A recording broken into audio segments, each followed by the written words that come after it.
It's baffled scholars for 2 millennia. It is a puzzle made of multi-dimensional elements, an enigma with roots that reach back to the dawning of time, perhaps before. Daniel explained part of it. Ezekiel and Isaiah had glimpses into it. John saw it all for the time of the end. That time is now. Join Derek and Sharon Gilbert on a journey that spans the course of history, from Eden to Mount Hermon, from Hermon to Babel, from Babel to Rome, from Rome to the cross, and from there to us. Biblical prophecy is coming true before your eyes, and to understand it, you must discern the times both then and now. It's time to unravel the threads of this all-encompassing prophetic paradox. It's time to unravel Revelation.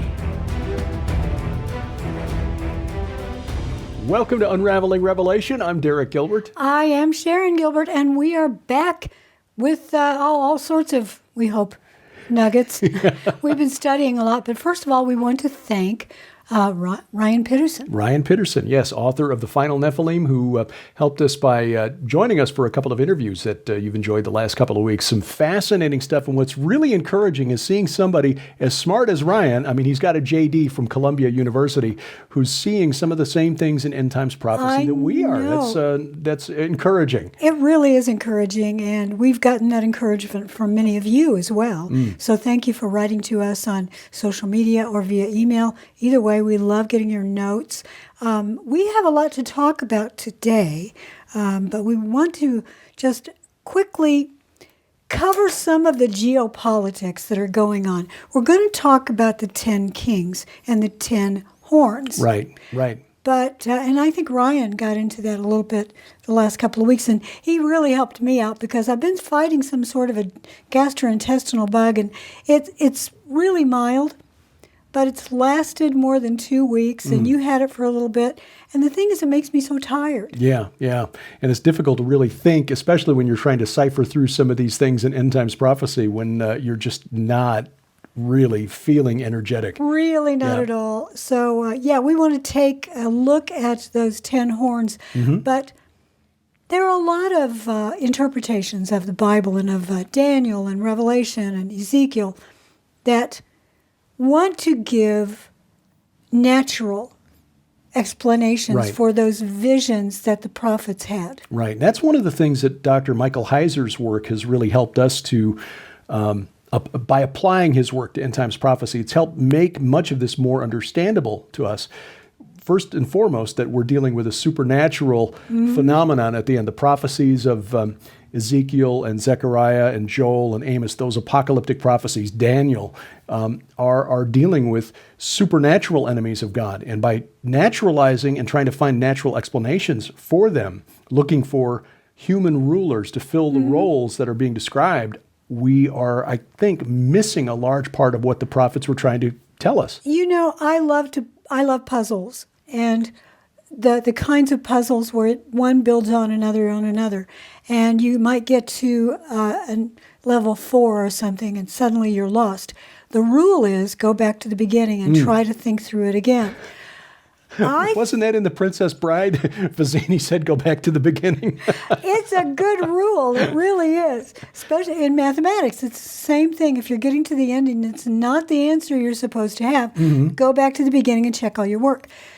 I think one of the things that we have to do when we're trying to interpret Bible prophecy is go back to the beginning. And we started this study over 2 years ago with Genesis. Right. And in the book of Genesis, I think we see, and you do too, I think we see a supernatural enemy. In Joshua, in the books that Moses wrote, in the first 5 books, we see natural men and women against supernatural entities. Right. And the Lord allows that, and sometimes he brings them in. Yeah.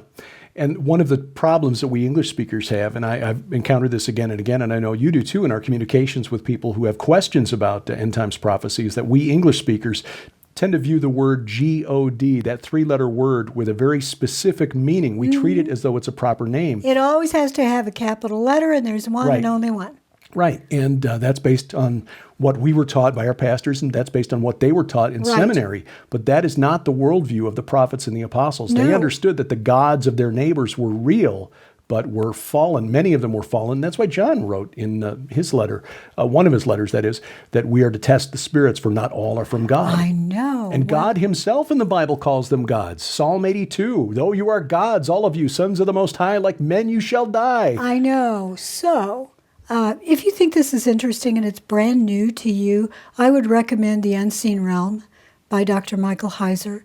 In fact, Dr. Heiser is our guest on upcoming Bible's Greatest Mystery programs. Right. And we'll be featuring Mike for 4 weeks, and also offering his commentaries on the Book of Enoch, along with a translation of the Book of Enoch, to kind of give you a foundation for this worldview, this divine counsel worldview, and the importance of those rebellions, not just in Genesis chapter 3 with the serpent in the garden, but Genesis chapter 6 and also Genesis chapter 10, where God allotted these supernatural beings that he calls gods to administer the nations after the Tower of Babel. Exactly. You and I get into that very specifically in Giants, Gods, and Dragons. We get into it in Veneration. Yes. And you talk about it in your The Great Inception. It's really all through the Bible, and when we begin to view the Bible with that lens, it makes a lot more sense, and that kind of is the groundwork, the foundation for what we'll be discussing the next couple of weeks as we come back to Daniel 7, Revelation 13, Revelation 17, the beast and those horns and what they represent. Now, I'm glad you brought up the horns, because that's how I started, and that's where we need to go. 10 horns on a beast in Daniel 7. Right. What are these horns? And then we're going to get to, what does this mean to me? Yeah. Start Daniel chapter 7, beginning at verse 3. This is the vision. We've discussed this before, but we'll get into it again, because this corresponds to the beast that emerges from the sea in Revelation chapter 13. That beast in Revelation 13, which scholars agree represents the Antichrist, is a kind of an amalgamation, a chimera of these 4 beasts of Daniel's vision. Yes. So Daniel saw, beginning at verse 3 of Daniel 7, 4 great beasts came up out of the sea, different from one another. The first was like a lion and had eagle's wings. Then as I looked, its wings were plucked off, and it was lifted up from the ground and made to stand on 2 feet like a man, and the mind of a man was given to it. This generally understood to represent the kingdom of Babylon and perhaps even the madness of Nebuchadnezzar. I think that's entirely possible. Now let me read the Septuagint version of this. Verse 2, Daniel 7. Daniel beheld, and lo, the 4 winds of heaven blew violently upon the great sea. And there came up 4 great beasts out of the sea, differing from one another. The first was as a lioness, and her wings as an eagle's. I beheld until her wings were plucked, and she was lifted off the earth, and she stood on human feet, and a man's heart was given to her. Right. Now, by man it means human, but why is this a female? That's a really good question. Let me recommend an idea to you. Okay. They're all coming up out of the sea.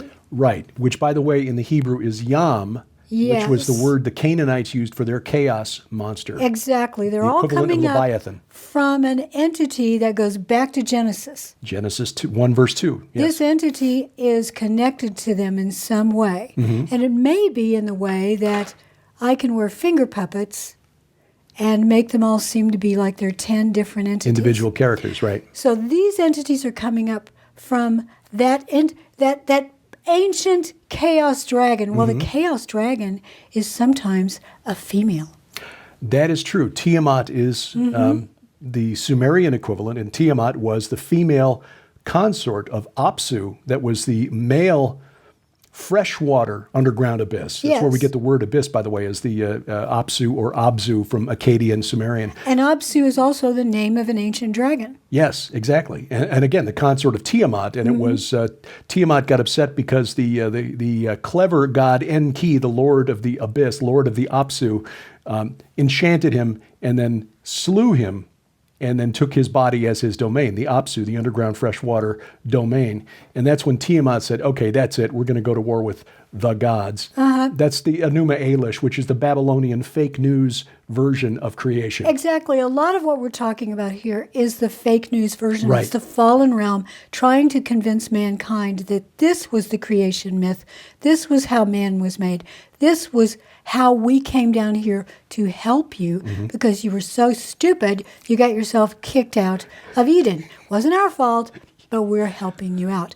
But that's a really good observation, though, that this female identity of this entity corresponding to the female chaos monster, because as we've discussed before, the sea representing primordial chaos, this chaos dragon that had to be subdued, Leviathan. Exactly. We're going to see this dragon later on. Yes. And that corresponds to Revelation Yes. 13, the beast emerging from the sea. Exactly. Now, why should we pay attention to the Septuagint?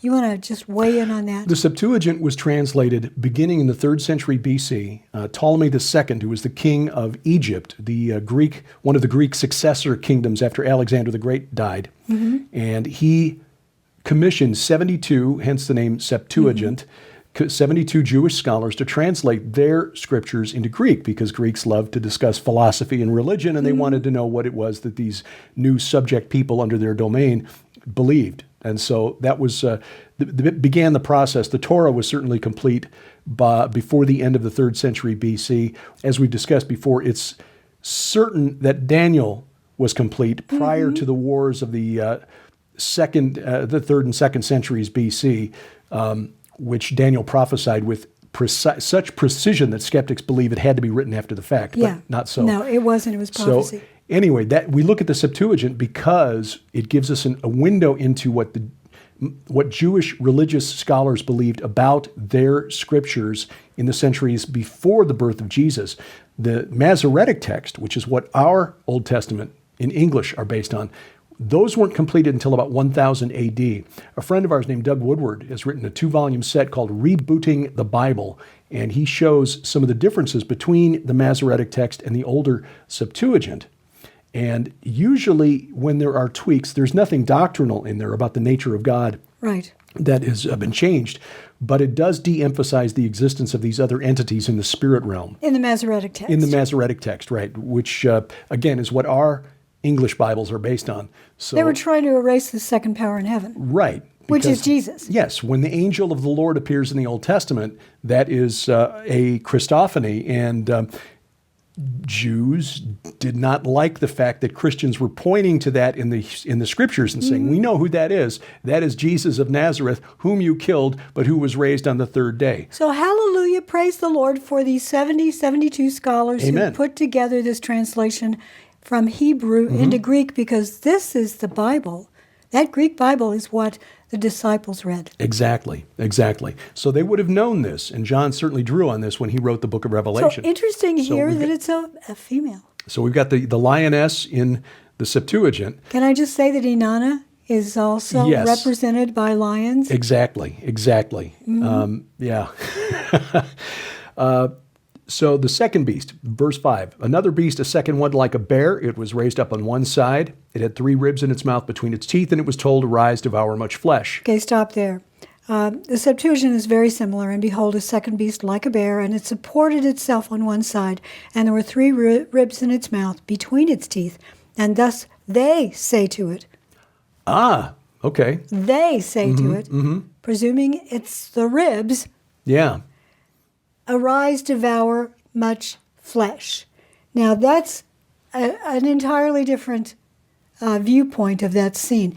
Now, I want to stop there because after the break, we're going to come back and talk about this bear and why it's in the news today. Yeah, absolutely. Unraveling Revelation continues after this. The prophetic clock is ticking, and time is running out. Skywatch TV is proud to present the Tipping Point special offer. When you order Jimmy Evans' new book, Tipping Point, from the Skywatch TV store, you'll also receive Dr. Thomas Horn's best-selling transhumanism expose, The Milieu, and the End Times Predictions Handbook, I Predict, which lays out the predictions of 12 global experts on what prophetic events we can expect by the year 2025 and how they will soon begin to impact our lives. From corrupt world politics and global pandemics to an unprecedented rebellion against God and His Word, humanity has reached a critical stage where we are left wondering what happens next. In his eye-opening book, Jimmy Evans uses his 45 years of experience in eschatology to examine biblical prophecies about the end times and point to their unmistakable parallels with today's world.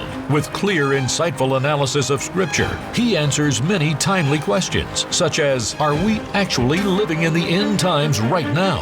How should believers respond to increasing immorality? Will Christians go through the tribulation? What role does Israel play in God's prophetic plan? Are COVID-19 and other world events announcing the imminent return of Jesus? You'll also receive I Predict, the End Times Prediction Manual for the coming days. Join 12 global experts such as Dr. Thomas Horn, Joel Richardson, Mark Biltz, Carl Gallups, Josh Peck, and many more as they examine extraordinary developments currently playing out in geopolitics, science, technology, and the supernatural through a biblical worldview, and what they believe will transpire before the year 2025. But that's not all. Also included in this incredible offer, you will receive The Milieu, where you will uncover why the world's top academics and futurists are identifying Dr. Thomas Horn and his milieu as the leaders of the transhuman resistance. Find out what this relentless team exposed about the rapidly approaching hybrid age and the glaring spiritual ramifications of merging man with machine that has top-level professors completely alarmed. Sold separately, these items hold a retail value over $90. Yours now for your donation of only $35 plus shipping and handling. So prepare for what's ahead and become a beacon of hope, peace, and encouragement for those you love in these tumultuous times we live in. This collection is available only while supplies last, so don't delay. The Tipping Point special offer. Available now at skywatchtvstore.com. Order now or call 1-844-750-4985. Welcome back to Unraveling Revelation from Skywatch TV. I'm Derek Gilbert. I am Sharon Gilbert. Got my tea here, my little chicken mug. Oh, yeah. Your chicken thing doesn't show. But we want to invite you on 2 tours. One is this year in October of 2022. We are going to Turkey. Yes. And if you want the details, go to skywatchinturkey.com. Or just point the camera on your smartphone or iPad to the QR code on the screen, and that will take you right to the website. Yeah, you're getting really fancy now. Yeah. All the cool kids are using these You're these days. You're a cool kid. But besides that, we'll visit some of the oldest sites of the Neolithic era and discuss the supernatural influence of the Watchers on places like Göbekli Tepe and Çatalhöyük, where some of the head shaping, cranial deformation was practiced back in Q. L.A. Marzulli. Yep, exactly. So find out more there and reserve your place. This will be a small tour, so make your reservation early. And we're really getting close to being full. So if you are interested, send us an email right away, and that QR code for the email, can you do that? That gets... We'll just put the okay, we won't do that, but QR code for the website. And at the website, you can see how to contact us. Yeah, there's a contact information at unravelingrevelation.tv. But again, if you go to the website, skywatchinturkey.com, you can contact the travel company directly. We'll be joined by Doug Hershey, author of Israel Rising and Jerusalem Rising. And then next spring, we plan to be in the Holy Land, March 19th through 30th of 2023, joined by our colleagues from Skywatch TV, Donna Howell and Allie Henson, and our good friend Messianic Rabbi Zev Porat. It's going to be incredible. So let us know, skywatchinisrael.com, if you want to go. The bear. And I'm not so sure we're going to get past this animal today. But the bear has, when I was taking prophecy classes as a 9 and 10-year-old in church in DuPont, Indiana, Brother Dave believed, as did Hal Lindsey, that the bear was Russia. Yeah, the idea that Russia plays a key role in the end times really stems from the publication of the Schofield Study Bible in 1917 and 1913. Then it was revised 1917. And I'm not going to cast aspersions on Schofield and what he did because I love Schofield. Yeah. He did some really great work, heavy True. lifting. But it's important to note that was about the time of the Bolshevik Revolution in Russia, and so suddenly Russia became the bad guy of the Northern Hemisphere. Yes, and it was about the time of the Marian visions, beginning in Portugal, 1913. 13. Yeah, and so you had, or was it 1917? I think it was 1917. I think it was you're right. 17. So you had a lot of supernatural interest around that time, and of course then in the post-World War II era, when the Soviet Union became the great enemy of Western Europe and North America, interpreting Russia, seeing Russia in end times prophecy became sort of almost a default position, and this is in part due to Ezekiel 38, where Gog of Magog is the chief prince of Meshech and Tubal, but the word translated chief is Rosh, which in Hebrew, it sounds like Russia, but it's a folk etymology. Right. There is no connection. Scholars have looked at it who are familiar with Hebrew said, no, the word in Hebrew means head, chief prince. Well, head a lot prince. of the tribes that are mentioned in that section of Scripture actually are in Turkey. In Turkey, right. So reading Rosh as Russia, Meshech as Moscow, Tubal as the city of Tobolsk, that doesn't track. Let's go back to the bear, because this is a symbol of a bear. In Daniel's time, would there have been a bear that could be connected to any of the... Well, the symbolism of the bear is generally taken to mean Media or the Medo-Persian Empire of Cyrus the Great. Not which the Media followed, itself. No, not the Media. The kingdom that took down Babylon, the kingdom of the Chaldeans. Yes. So it likely means the Medo-Persian Empire. Let me just say this. This prophecy is an already but not yet. By that, I mean that it had a very quick, within 100 years or so, had a fulfillment that those who received this prophecy could watch play out. Right. It also refers to things that haven't yet happened. So this, again, let's get back to the news, because the bear, 19th century, 18th century, it was referred to, Russia was called the bear. And in the 19th century, which I research all the time for the Red Wing Saga, there was a great game being played, this Tournier. It is a game of shadows, a tournament of shadows that Russia and Great Britain were playing out.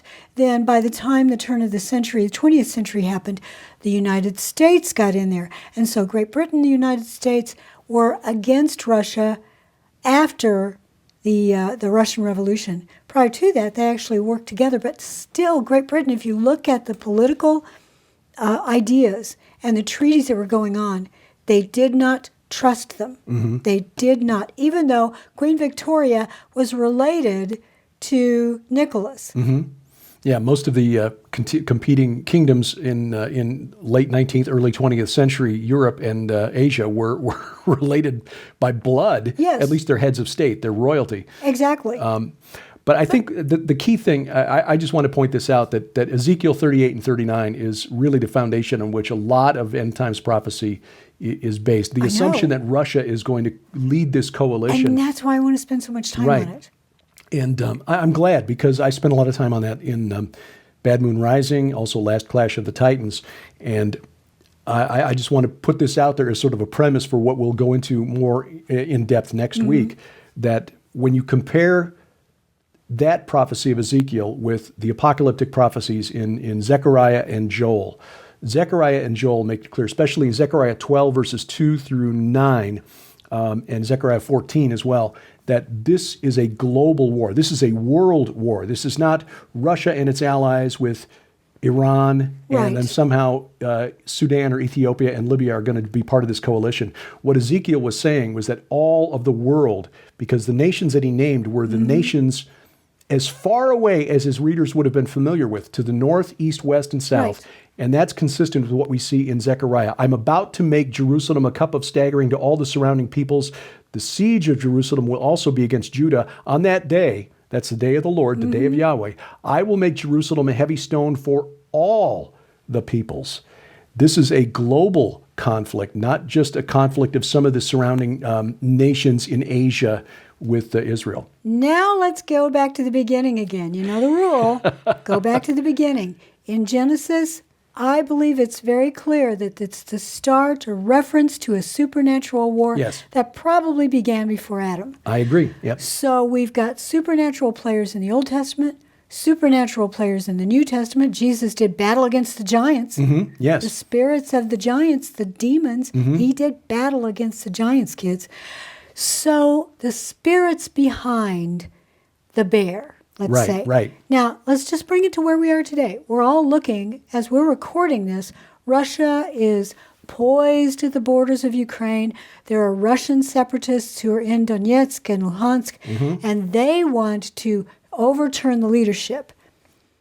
It appears that the bear wants to gobble up one of the ribs nearby.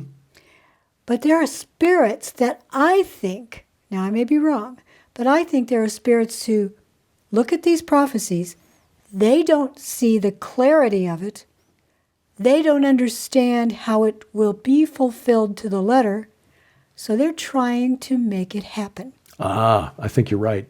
And this gets back to the 10 horns. I think the 10 horns, when we try to identify them as in the past, you may have heard them interpreted as the 10 nations of the early European Common Market, which is now the They're European like 27 Union. or 23 of them or something. And that's one of the reasons that this conflict is taking place, because NATO would love to expand, and the European Union would love to expand its influence to include Ukraine and perhaps Georgia, which is on Russia's southern border. Russia's saying, we're not going to have that. These 10 kings, I don't believe, are human rulers. Right. These are supernatural entities. These are fallen angels, if you will, who are aligned with the spirit. Working with demons. They're working with their kids. Working with their kids and the beast that they support. Because, as we see here, again, when the wind was stirring up the great sea, was stirring up the Yam, the chaos, that spirit that emerges with the seven-headed dragon, Revelation 3, that's the ancient depiction of the chaos monster, Tiamat, Yam, Leviathan. Leviathan, chaos is the spirit of Antichrist, we believe. That pre-Adamic entity. Yes. So that is what we're looking at here. And I know we didn't get into any specifics, but I'll tell you what, when we start talking about this, how do we identify which 10 spirits might be behind? I don't think there's any way to do it. We can sort of speculate, and we will do more of that next week. So in the meantime, consider going to Turkey with us, consider going to Israel with us, but let us know about Turkey very, very quickly. Yes. Because that tour is small and it's filling up. It's going to be a wonderful archaeological tour of discovery as we dig into the finds that have been brought out of the earth. The Turkish government is really trying to make it a destination for people interested in history. They are. But bear in mind that we're also visiting Abraham's old neighborhood. He came from Haran, and so we will be in that area and showing you why some of the archaeology there. Exactly. Yeah, well, it's like Vizzini said, you know. What? Thank you for watching. This is Unraveling Revelation from Skywatch TV. Unraveling Revelation is part of Skywatch TV. To learn more about Skywatch TV and the work of our sister ministry, Whispering Ponies Ranch, please visit our website, skywatchtv.com. And please join us for our weekly study of the Bible, verse by verse in chronological order, online at gilberthouse.org.